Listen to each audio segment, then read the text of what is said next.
Let's start to talk about algebraic thinking, and we'll begin this discussion by looking at how variables are used in algebraic thinking. Algebraic thinking involves recognizing patterns, modeling situations with objects, pictures, or symbols, analyzing the effects of change, and understanding what variables mean. Now, quite often students think variables just are letters, but understanding that those variables really stand for an unknown quantity or a changeable quantity is really the key to algebraic thinking. Algebraic relationships are part of the grade level expectations in Missouri all the way back to kindergarten, in which students are asked to model situations that involve whole numbers using pictures, objects, or symbols. That may be kind of surprising to you, that even in kindergarten there are algebra standards in the grade level expectations. But remember, we're not talking about kindergartners doing algebra. We're talking about kindergartners thinking algebraically. So we're going to look at an example of algebraic thinking and see how we can make this idea of thinking about something algebraically evolve through different grade levels. So imagine that we have 3 gingerbread men. That certainly is a way that we could represent the number 3. So we're using pictures to represent a number. We could take those gingerbread men and think about them as 1 gingerbread man plus 2 more gingerbread men, which would equal our 3 gingerbread men. So this is kind of a set model for addition, but we're using the gingerbread men. If we replace the gingerbread men with the abstract symbols representing 1 and 2, now we've actually evolved a little bit further, and we have an algebra or a number sentence saying that 1 plus 2 is equivalent to the number 3. If we replace the 1 with a box, and we have a number sentence that says some box, unknown quantity in a box, plus 2 equals 3, we've evolved a little bit further. And finally, if we replace that box with a variable, now we see something that looks a lot more familiar to us. It looks like algebra. And you might see this as early as 4th grade. So algebraic thinking is something that doesn't just happen in algebra, it's something that evolves over time and over the different grade levels. Here's an example of a 3rd grade problem set that's asking students to complete fact families. And what you'll notice is that in some cases the numbers are replaced with boxes representing the unknown quantity. That involves some algebraic thinking. Here's another example from a map released item for grade 3. It's asking students to identify which number sentence could be used to find how old the student is. Once again, you'll notice that the boxes are being used to represent some unknown quantity. Here's an example from a 4th grade textbook in which students are being asked to write algebraic expressions in 4th grade, where they're using a variable b to represent an unknown quantity of baskets. Here's another 4th grade example. Students are being asked to write expressions that match words. This looks a lot like what you probably remember doing in an algebra class. But this is something that 4th grade students are doing. They're recognizing how to write an expression using a variable, and they're being asked to decide what the meaning of the expression is. Here's a released item from a 2004 4th grade map test. Students are being asked to not only find the value that should belong inside the box to make a true statement, but they're being asked to write a story problem that could be described with this number sentence. Here's a 5th grade item. You'll notice that students are being given a variable t and being told what that variable represents, and they have to write a number sentence using that variable t. And then in 7th grade, we have something similar. In this case, students are being given a variable x that represents a number of packs of trading cards, and they have to write an expression that describes a situation. This probably looks a lot like algebra does to you. But remember, what we've done is we've developed that algebraic thinking over the years to be able to get to this point. So let's see if we can write an algebraic expression that fits this problem. Write an algebraic expression that represents the sum of 4 consecutive whole numbers if x represents the first number. Now we're talking about whole numbers here. So remember, we're looking at numbers that start with 0 and then include the counting numbers. So 0, 1, 2, 3, 4. That's the set of whole numbers we're looking at. So we're trying to find an algebraic expression that will describe a sum of 4 consecutive whole numbers. So consecutive would mean one number right after the other, and we need 4 of those. If we think about those whole numbers on a number line, and we don't know what the whole numbers are, we can start to label that number line with some unknown quantities that are related to each other according to the conditions of the problem. So we have no idea what the first number is. We'll call it x. But we know that the next number after that would have to be 1 bigger, so it would have to be x plus 1. And the next number after that is 1 bigger yet, so it would be x plus 2, and the next number after that is 1 bigger than that, which would be x plus 3. We want the sum of those, so we need to add them together. So we've got an algebraic expression that represents 4 consecutive whole numbers. Now we could simplify that a little bit by combining the like terms, and then we would have an expression that says if x is our first number, then we can find the sum of those 4 consecutive numbers by taking 4 times that first number plus 6. So let's look at another example of how we can look at something algebraically. So let's suppose we have a triangle, and we know that triangle has 3 line segments in it. If we add another triangle to that picture, we now have a figure with 5 line segments. If we add another triangle, we now have a figure with 7 line segments. So we have a first picture, a second picture, a third picture. Can we write an expression to say how many segments make up the nth figure? So the nth figure is a general figure in position number n.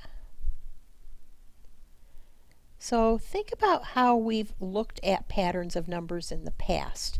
The first number is 3, and we can see that we have numbers that are increasing by 2 each time. So we have an arithmetic sequence with a common difference of 2. And we know that we can write an nth term formula for an arithmetic sequence if we know the first term and the common difference. In this case, that would be 3 for the first term plus n minus 1 times the common difference 2, or 2n plus 1. Now that's an nth term formula for the number, or for the pattern that we see in these figures.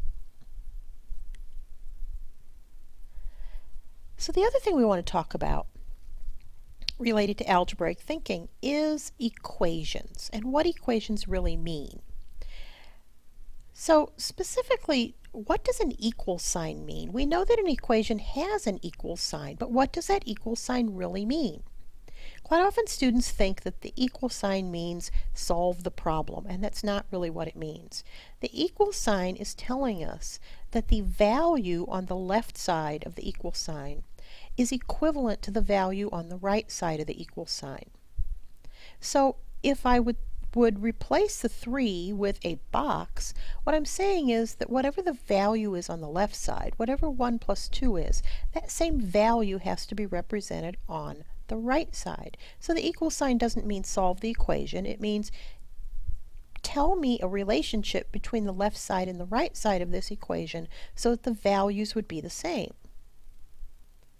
This is an example of a manipulative that's used in the early years so that children can see this whole idea of what happens with an equation, and in fact what makes a balanced equation. So this literally is a balance that will balance if the values of the numbers on the left side are equal to the values of the numbers on the right side.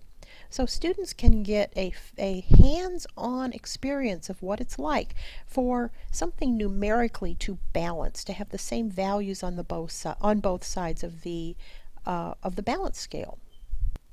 So let's take this idea of a balance scale and apply it to an equation like this. So we have something plus 2 equals 3. The something plus 2 has to balance with the 3, and I want to know what the something is. Now, since this is a balance scale, if we decided to take something off of the left side, maybe take the 2 off of the left side, the scale is no longer going to be in balance. So what we find out from the balance scale is that in order for this scale to balance, we have to take the same amount off of both sides. So if I'm going to take that 2 off of the left side so that the unknown quantity is by itself, I'm going to have to take a 2 off of the right side.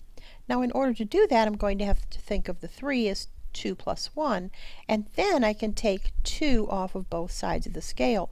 That will keep the scale in balance, and that means that the unknown is balancing with a 1, so the unknown quantity has to be a 1. Here's how we do that algebraically. We learn that in order to isolate the unknown, we would use inverse operations. In this case, subtract 2 from both sides of the equation. That's how we keep a balanced equation. And when we do that, we find out that the unknown is equal to 1. Now obviously when we are doing these sorts of problems in an algebra context, we don't use a box to represent the unknown, we use an x. And then we're still using inverse operations to do the same thing to both sides of the equation, in this case subtracting 2 from both sides of the equation to keep a balanced equation. Here's something from a 4th grade textbook that asks students to solve an equation by using inverse operations. There's some really good websites that will allow you to play around with this idea of a balance scale. They're on the Illuminations website, which is from NCTM. Check the websites out and play around with the balance scales for a little bit. So we can talk about some properties of equations that'll be familiar to you. One is the addition property of equality, which says if we have an equation, then we can add the same amount to both sides of the equation and we won't change the value of the equation. So let's say we start off with the balanced equation 4 equals 4. We can add the same number to both sides of the equation and we still have a true statement. That's what the addition property of equality is telling us. The multiplication property of equality is similar. It says that if we have a balanced equation, then we can multiply both sides of that equation by the same number and we'll still have a balanced equation. So we have this balanced equation, 4 equals 4. If we multiply both sides by the same number, we still have a balanced equation. 4 times 2 does equal 4 times 2. The distributive property is something we've talked about before, and it's used in algebra as well, the distributive property of multiplication over addition. So, for example, we've seen this. If we have 2 times the quantity 3 plus 4, that equals 2 times 3 plus 2 times 4. In fact, we even looked at how to use an area model to show that this is true. We could use a distributive property to do something like multiply two numbers together. We could say, if I want to know what 5 times 14 is, I can think of the 14 as 10 plus 4. That's decomposing the number 14. And then I can use the distributive property and say that that's equal to 5 times 10 plus 5 times 4, which is 50 plus 20, or 70. Now let's model a slightly more difficult equation using a balanced scale. This one is 2x plus 1 equals 7. The equal sign is like the fulcrum of our balance scale, and we're going to think of the 2x as being x plus x, so that when we put each side of that equation on a pan in the balance scale, we can see that we have an x plus a 1 on the left side that has to balance out with the 7. Now what we're trying to determine is what the value of x is. So we want to isolate the x's on that left pan. And to do that, we need to subtract 1 from both sides of the scale. So if we think of 7 as 1 plus 6, we can certainly take 1 away from both sides. So now we have x plus x equals 6. If we think of the 6 as 3 plus 3, then it's easy to see that x plus x equaling 3 plus 3 would have to mean that x equals 3. So let's see what we can do with this. If you triple a number and add 3, the result is 36. Find the number. So we're going to look at this problem several different ways. We're going to look at it using algebra. In other words, how would you do this problem in an algebra class? And then we'll look at this problem using algebraic methods. How could this be done by students long before they're in an algebra class? So with algebra, you'd probably write an equation first. If you triple a number and add 3, the result is 36. It becomes 3x plus 3 equals 36. And then you would want to subtract that 3 from both sides because we're trying to isolate the variable term. And then to isolate the variable, since x is being multiplied by 3, we'd have to divide both sides by 3, which would mean x is 11. So if you triple 11 and add 3, the result's going to be 36. Now here's how you can look at that problem using algebraic methods. Remember that balance scale we looked at? Well, we're thinking of that balance scale, but let's just draw two ovals to represent the two pans of the scale. We know that the equation has to balance. We know that if you triple a number and add 3, the result is 36. So there's our number that's been tripled, and there's a 3 that's been added. And that has to balance with a 36. Now we want to know what the number is. We want to know what's inside one of those black boxes. So the first thing we're going to do is replace the 36 with a 33 plus a 3 so that we can take 3 away from both sides of the scale, both pans of the balance. Then, because we have 3 boxes that are identical, we're going to break 33 up into 3 identical parts. And if each of those boxes has to equal one of the parts that are on the right side, that means each box has to equal 11. So we do still come up with the same solution, that the number has to equal 11. But we didn't actually use algebra. We just used algebraic methods. So let's try this problem. Now this is going to look familiar. We've seen problems like this several times before. Kate bought a TV on sale for $160. If the sale was a 1/3 off sale, what was the original price of the TV? So let's start by looking at this problem the way you might have done it in an algebra class. You might have said, well, I'm looking for the original price, so that's X. I know that the original price minus 1/3 of the original price is the sale price. So X is the original price, 1/3 X is 1/3 of the original price, so X minus 1/3 X is 160. On the left side we can combine the like terms and we'll have 2/3 X equals 160, and then we could multiply both sides by 3/2 to isolate the X and get X equals 240. So that is a purely algebraic way of doing this problem. But let's look at it a different way, using just algebraic methods. So this is a familiar problem to us. There's a rectangle representing the whole amount of money that she took to the store. But when she went there, they took 1/3 off of that. So if we divide the box up into 3 equal parts and take 1/3 of it off, the amount that's left has to be the $160 sale price. And that's been divided into 2 equal parts. So each of those parts has to contain $80. And since the whole contained 3 equal parts, then each of the 3 equal parts is $80. So the original price of the TV is the whole that we see here, which is 3 of those $80 or $240. Exactly the same answer.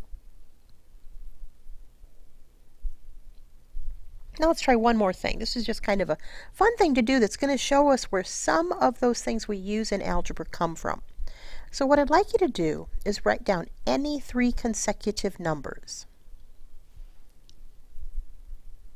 Now once you've done that, multiply the first number and the third number that you wrote. And then take the middle number and square it.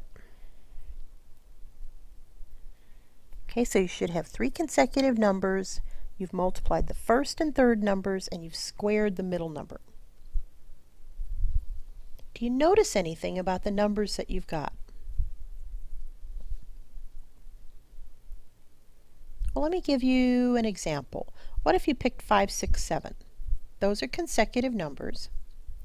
If we multiply the first and the third numbers, we get 35. And if we square the middle number, we get 36. Now, it may not be obvious to you that something interesting is going on until you try it a second time. So let's say we have 10, 11, 12. 11 squared is 121, and then 10 times 12 is 120. So what are you noticing? Well, I'm noticing that the product of the first and the third numbers is always 1 less than the square of the middle number.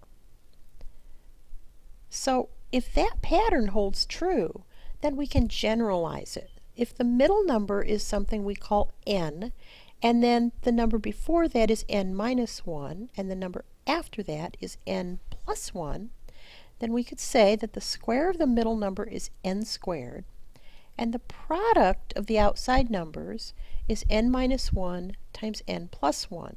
And what we found is that that product is 1 less than the square of the middle number. The product of n minus 1 and n plus 1 is 1 less than the n squared. And that should look familiar to you. That is what you learned as a formula for either factoring the difference of squares or multiplying 2 binomials that will give you the difference of squares. So we've actually been able to come up with a factoring or multiplication formula that you use in algebra, but we've just done it by looking at patterns and doing some algebraic thinking.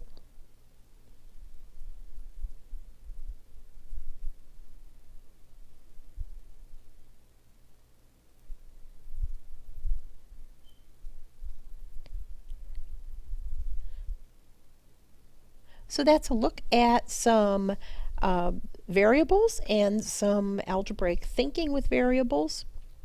Next time we're going to look at some functions.